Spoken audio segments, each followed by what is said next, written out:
ઘેલો નદી હજે ગટર જેટલું પાણી આવે છે, પણ તોય છતાં ખેડૂતો માટે ખુશીનો એકદમ આમ લહેર કહેવાય. કેમ કે શિયાળુ પાકમાં બહુ ઉપયોગી પાણી એને પહોંચી ગયું છે. આપણી વાડીના શેઢે ક્રોસિંગ કરી ગયું છે. લગભગ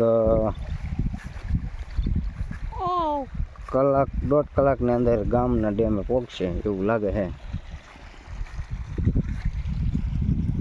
ખાડા ને એવું ભરાતું એટલે થોડુંક કેવરાવે ને પાણી એમ ઓછું લાગે ને ઘણું આવે છે. ઝડપથી ભાગે એમ તો પાણી.